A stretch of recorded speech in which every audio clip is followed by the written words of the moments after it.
जय हिंद। इस वीडियो में हम लोग Bihar board English reader chapter 1 जिसका नाम है जनवरी नाइट्स को पढ़ने वाले हैं। यह वीडियो इस चैप्टर का तीसरा पार्ट है। बाकी दो पार्ट्स का वीडियो का लिंक नीचे डिस्क्रिप्शन में दे दिया गया है। तो चलिए शुरू करते हैं आज के वीडियो को। तो इसमें हम लोग तीसरे पार्ट को पढ़ने वाले हैं। बाकी दो पार्ट हम लोग पढ़ चुके हैं। पिछले वीडियो में हम लोगों ने देखा था कि हल्कू जो है वो खेत की रखवाली करने के लिए जाता है, लेकिन जनवरी की रात होती है और ठंड को सहन नहीं कर पाता है। वो 8 चिलम तक धूम्रपान भी कर लेता है, स्मोक भी कर लेता है। फिर भी जब उसे ठंड से राहत नहीं मिलती है तो वो अपने कुत्ता जबड़ा को गले से लगाकर सोने की कोशिश करता है। इस तरह से another hour passed, the night fanned up the cold with the wind, Halku set up and bringing both knees tight against his chest hide his face between them, but the cold was just as biting. तो इस तरह से यहाँ पे एक और घंटा बीत जाता है। वो जबड़े के साथ उसको गले लगा के अपने गले से लगाकर सोने की कोशिश करता है और इस तरह से एक और घंटा बीत जाता है। और रात को जो हवा चल रही थी उस हवा के कारण ठंड जो है वो और बढ़ गई थी। हल्कू उठ बैठता है और दोनों घुटनों को छाती से सटाकर उनके बीच मुंह छिपा लेता है। तो यहाँ पे होता यह है कि घंटा भर बीतता है और रात जैसे और होती है तो ठंडी हवाएं चलने लगती है, जिसके कारण ठंड और बढ़ जाता है। इससे हल्कू क्या होता है कि उठ के वो बैठ जाता है और अपने चेहरे को, अपने मुंह को अपने घुटनों में सटा करके छिपा लेता है। लेकिन यहाँ पे जो सर्दी है वो इस तरह से बढ़ रही थी जैसे कि मानो वो हल्कू को काट रही हो। It seemed as though all his blood had frozen, that ice rather than blood filled his veins। तो यहाँ पे ऐसा लग रहा था मानो जैसे इसका पूरा शरीर ठंडा पड़ गया है और ठंड से इसका खून जम गया है। उसकी नसों में खून की जगह बर्फ भर गई है। तो ठंड इतनी बढ़ गई थी कि ऐसा लग रहा था जैसे मानो हल्कू का जो खून है वो जम चुका है और उसके नस में खून के जगह बर्फ बह रहा है। तो इस तरह की स्थिति यहाँ पे बन गई थी। He leaned back to look at the skies. वो पीछे की तरफ झुकता है और आसमान की ओर देखता है। How much of the night was still left. तो वो पीछे की ओर झुक कर देखता है आसमान की तरफ, ताकि वो पता कर सके कि अभी कितना रात और बाकी है और कितना रात बीत चुका है। The deeper had not at climbed half the sky. तो यहाँ पे जो डीपर है एक तारा है, तो वो तारा अभी बीच में भी नहीं आया था, अभी आधे आसमान को भी पार नहीं किया था। By the time it was over head it would probably be morning. यदि वो आधे सर पे आ जाता, जब तक वह आधे सिर पर नहीं आता तब तक यहाँ पे सुबह होने की संभावना नहीं थी। तो हल्कू ये देख रहा था कि यदि यह आधे सिर तक आ गया होगा तो अब सुबह होने की संभावना है, लेकिन वह अभी तक आधे आसमान में भी नहीं आया था, उसके सिर के पास भी नहीं आया था। Night was not even 3 hours gone. अभी रात 3 घंटे भी नहीं बीते थे, 3 घंटा भी अभी नहीं बीता था। Only a stone's throw from हल्कूज field there was a mango Grove. हल्कू के खेत से कुछ ही दूर पर एक आम का बगीचा था। The leaves had begun to fall and they were hipped in the grove. अब यहाँ पे जो बगीचा है आम का, वहाँ पे बहुत सारे आम की पत्तियाँ गिरी हुई थी और उसका ढेर लगा हुआ था। Halku thought, if I go and get a pile of leaves I can make a fire of them and keep warm. तो हल्कू सोचता है कि अगर मैं वहाँ पे जाऊँ और पत्तों का ढेर लगाऊँ तो पत्तों को ढेर लगा करके मैं उसमें मेक अ फायर, आग लगा सकता हूँ और कीप वार्म यानी अपने आप को गर्म कर सकता हूँ। If anybody sees me gathering the leaves in the dead of night, they will think it is a ghost. साथ ही हल्कू ये भी सोच रहा है कि यदि उस बगीचे में कोई मुझे इस आधी रात को, इस ठंड वाली आधी रात में कोई मुझे पत्ते उठाते दिखेगा तो वो सोचेगा कि शायद कोई भूत ही है जो बगीचे में पत्ते को जमा कर रहा है, उसे इकट्ठा कर रहा है। तो साथ ही साथ हल्कू ये भी सोच रहा है, of course there's a chance some animal hidden in my field waiting, but I can't stand sitting here any longer.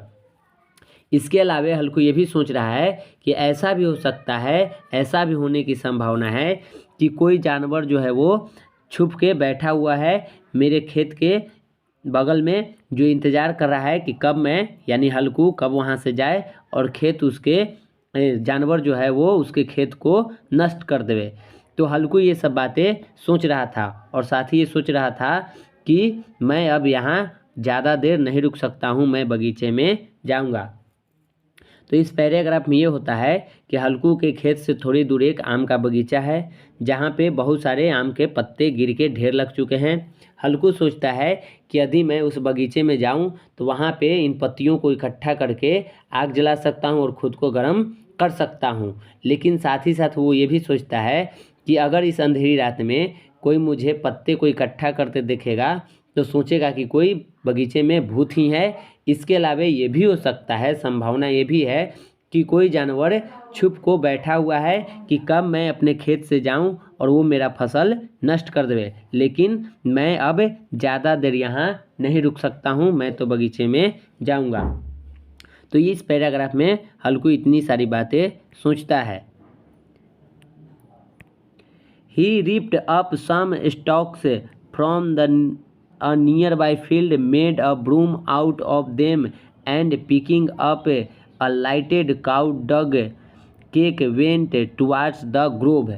उसके बाद हल्कू क्या करता है कि अपने खेत के पास से कुछ डंठल यानी कि कुछ लकड़ियाँ जैसा जो फसल के जो डंठ होते हैं उसको वो जमा करता है, उसको इकट्ठा करता है और वहाँ पे उसको इकट्ठा करके एक झाड़ू के जैसा वो बना लेता है ताकि उससे वो पत्ते को बटरे।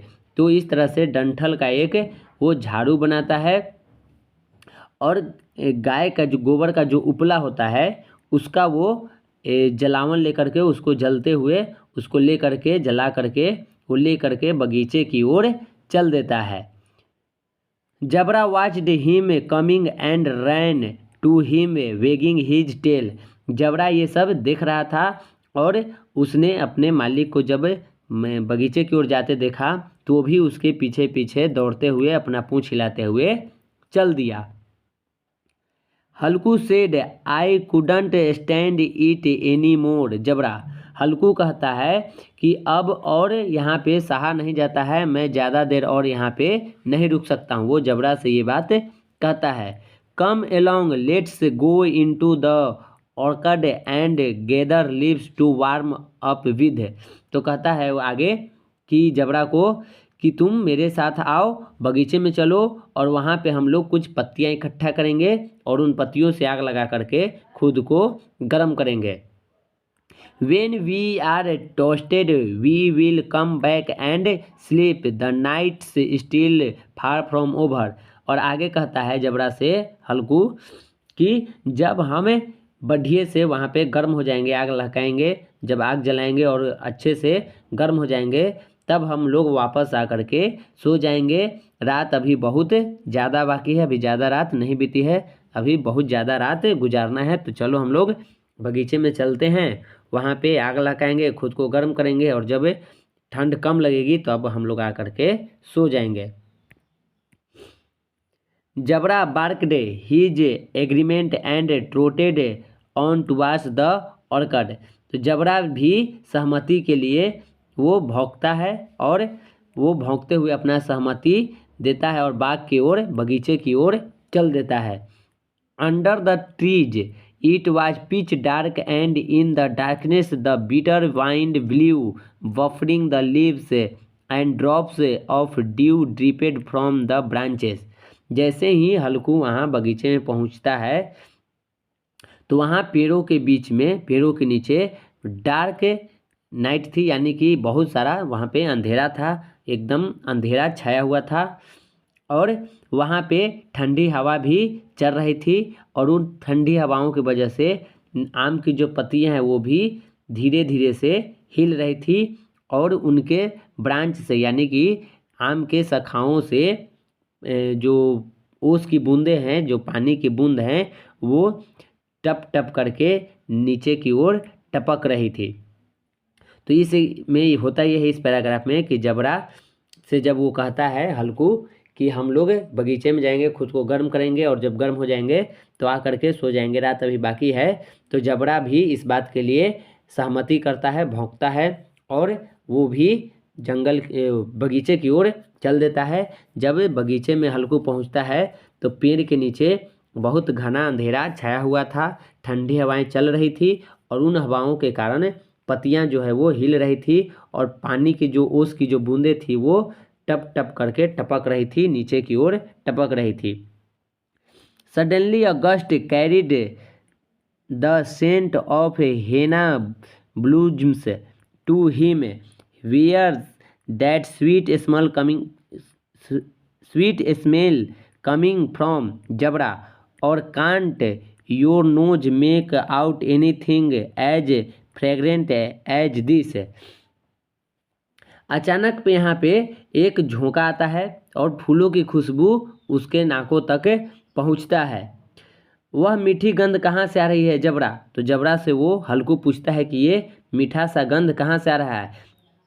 क्या तुम्हारी नाक से कोई सुगंधित चीज़ तो नहीं ना निकल रहा है? तो यहाँ पे जब बैठा हुआ रहता है तो उसे कुछ फूलों की महक आती है, क्योंकि उस टाइम शायद जो आम का जो बगीचा है उसमें आम में फूल लग चुके थे, फल लगने वाले थे, तो शायद इस कारण से वहाँ पे वो कुछ फूलों की उसको महक आती है। तो वो पूछता है जबरा से कि जबरा ये खुशबू कहाँ से आ रही है? कहीं ये खुशबू तुम्हारी नाक से तो नहीं आ रही है? तो इस तरह से वो सवाल पूछता है। Jabra had found a bone lying somewhere and he was chewing on it. Jabra को कहीं पे एक हड्डी का टुकड़ा मिल जाता है और वो उसी को चाट रहा था, उसी को चबा रहा था।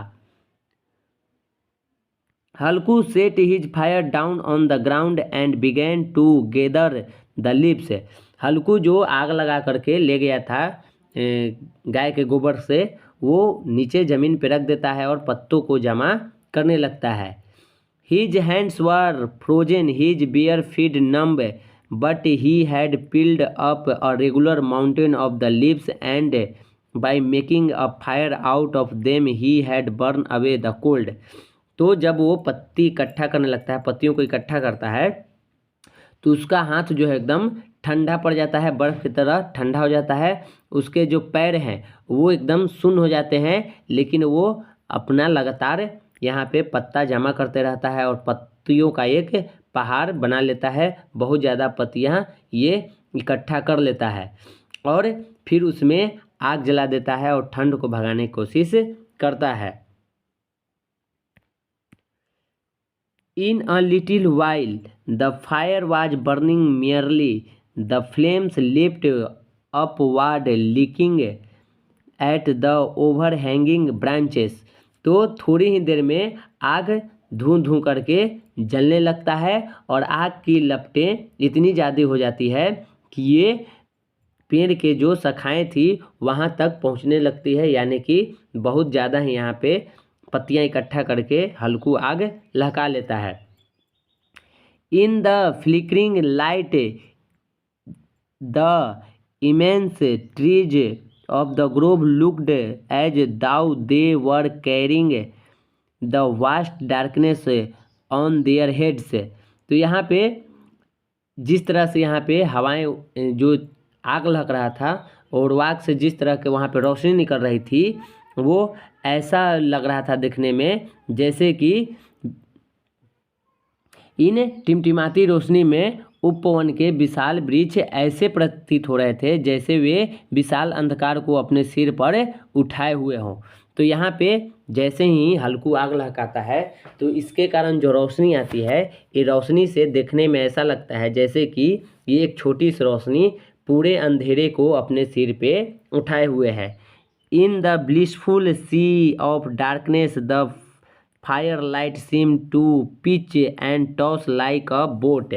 ऐसा देखने में लग रहा था जैसे कि अंधेरा एक समुद्र हो और उसमें जो आग लग रहा है वो एक नाव के तरह उसमें प्रतीत हो रहा था कि जिस तरह से एक समुद्र में, बड़े से समुद्र में एक छोटी सी नाव दिखाई पड़ता है, उसी तरह से एक बड़े से इस अंधेरे में एक छोटी सी आग जल रही थी और ऐसा लग रहा था जैसे कि समुद्र में कोई नाव खड़ा हो।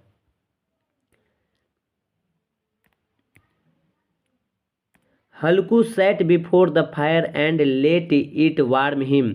हल्कू जो आग है उसके पास बैठ जाता है और अपने आप को गर्म करने लगता है। After a while he took off his shawl and tucked it behind him. तो कुछ क्षण बाद ये क्या करता है कि आग के पास जब बैठा हुआ रहता है तो कुछ क्षण बाद ये जो शॉल है, जो शाल ओढ़े हुए था, उसको ये उतार देता है और वहीं पे बगल में वो रख देता है। Then he spread out both feet as though challenging the cold to do its roast. और उसके बाद ये अपने दोनों पैरों को आग के सामने निकाल लेता है। ऐसा लग रहा था जैसे मानो हल्कू ठंड को चैलेंज कर रहा था कि अब तुम जो भी कर सकते हो करो। ऐसा लग रहा था जैसे उसे वो चुनौती दे रहा है कि अब तुम अपना प्रकोप दिखाओ, तुम क्या कर सकते हो। तो इस तरह से यहाँ पे हल्कू अपने पैर निकाल के एक तरह से आग को, ठंड को चैलेंज कर रहा था। Victorious over the enemy's power of the winter he could not refresh his pride in his triumph. तो यहाँ पे शीत ऋतु का जो अपार शक्ति पर ये विजय पाया था, ये पा करके वो अपने आप को गर्व से दबा नहीं पा रहा था। यानी कि जब ये आग लहका लेता है, आग को जला लेता है और उसके बाद जब कुछ क्षण आग के पास बैठता है तो अपने शॉल को उतार देता है और अपने दोनों पैरों को वो आगे की ओर निकालता है और ऐसा लगता है मानो हल्कू चैलेंज कर रहा हो आग, ठंड को, कि अब तुम जितना अपना प्रकोप दिखाना है तुम दिखा लो। और इस तरह से जो विजय पाया ठंड पे, उससे वो फूले नहीं समा रहा था, उससे जो इसको गर्व महसूस हो रहा था उसको वो दबा नहीं पा रहा था। He said to Jabra, well Jabra, you were not cold now are you. Jabra barked as though to say how cold I feel cold now. और यहाँ पे आगे हल्कू जो है वो जबरा से कहता है कि जबरा अब तुमको ठंड नहीं लग सकता है, अब तुमको ठंड नहीं लग रहा है। तो जबरा भी भौंकते हुए ये कहता है जैसे मानो वो कह रहा है कि अब ठंड कैसे लग सकता है, क्योंकि अब आग लग चुका है, आग जलाया जा चुका है।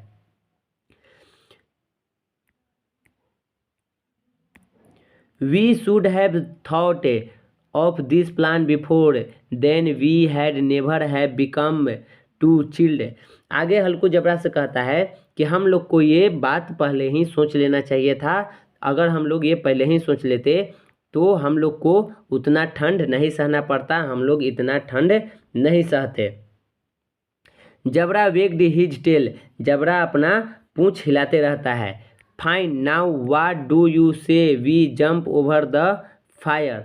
तो जब ये बात कहता है कि हमें ये योजना, ये प्लानिंग पहले ही बना लेना चाहिए था, हमें पहले ही सोचना चाहिए था, अगर हम ये कर लेते तो इतना ठंड में नहीं पड़ते। तो जबरा ने अपना पूंछ हिलाया। आगे हल्कू कहता है ठीक है, अब आप क्या कहते हैं कि हम आग पर कूद पड़े, आइए let's see how we manage it, but if you get scorched I have got no medicine for you. तो यहाँ पे जब आग लहका हुआ था, जल रहा था, तो जबरा जो है वो क्या कर रहा था कि वो आग में इस तरफ से उस तरफ छलांग लगा रहा था, छलांग लगाने की योजना बना रहा था। तब उससे हल्कू कहता है कि यदि तुमको इस छलांग के दौरान किसी तरह का चोट लग गया तो हमारे पास कोई दवा नहीं है, हम तुमको किसी तरह का दवा नहीं देंगे। जबरा लुक्ड फेयरफुल्ली एट द फायर, जबरा जो है वो भयभीत होकर आग की ओर देखता है। वी मसंट टेल मुन्नी टुमारो और देयर विल बी अ रो, आगे हल्कू कहता है कि हमें कल मुन्नी को नहीं बताना चाहिए, नहीं तो झगड़ा हो जाएगा। तो जो भी यहाँ पे हल्कू कर रहा है वो जबड़ा को कहता है कि हम लोग कल मुन्नी को इसके बारे में नहीं बताएंगे, नहीं तो वो मुझसे झगड़ा करने लगेगी। With that he jumped up and cleared the fire in one leap. He got his legs shined but he didn't care. तो यहाँ पे जो जबड़ा है वो इसके साथ ही एक उछाल मारता है, वो आग को इस तरफ से उस तरफ उसको छलांग लगाने की कोशिश करता है और एक छलांग में ही वो आग को इस तरफ से उस तरफ छलांग लगा लेता है। Jabra ran around the fire and came up to him, तो यहाँ पे वो क्या करता है कि अपने पाँवों को संभाल करके वो छलांग लगाता है आग से, और उसे यहाँ पे कोई परवाह नहीं था कि हमें चोट लगेगा या क्या होगा। और जबरा आग के चारों ओर दौड़कर उसके पास आता है। Halku said go on no more of this, jump over the fire. He lift again and come back to the other side. तो हल्कू कहता है कि देखो फिर से ऐसा नहीं करो, फिर से तुम आग में छलांग मत लगाओ। लेकिन जबड़ा जो है वो फिर से छलांग लगाता है और फिर से वो घूम के दूसरे साइड आता है। तो यहाँ पे इस पैराग्राफ में होता ये है कि हल्कू आग जला करके बैठा हुआ है और वो यहाँ पे जो जबड़ा है उससे हल्कू कहता है कि देखो कल हम लोग मुन्नी को इसके बारे में नहीं बताएंगे, नहीं तो वो झगड़ा करने लगेगी। और यहाँ पे जो जबड़ा है वो आग के इस पार से उस पार छलांग लगाता है, वो अपने पैरों को संभाल करके लगाता है। उसको इस बात की भी परवाह नहीं थी कि उसको किसी तरह के चोट लग सकता है, तो वो आग का छलांग लगाता है और छलांग लगा के फिर वो हल्कू के पास आता है। तो हल्कू कहता है कि ऐसा दोबारा से मत करो, तुमको चोट लग सकता है, फिर से जंप मत करो। लेकिन यहाँ पे ये फिर से जंप करता है, जबड़ा फिर से आग को जंप करता है और फिर से वो उसके पास आ जाता है। तो इस तरह से यहाँ पे ये जबड़ा खुशी अपना जाहिर कर रहा है। तो आज के इस वीडियो में हम लोग यहीं तक रहने देते हैं। आगे है चौथा पार्ट, जिसको हम लोग अगले वीडियो में देखते हैं। अगले वीडियो में हम लोग उसको देखेंगे। तब तक के लिए जय हिंद।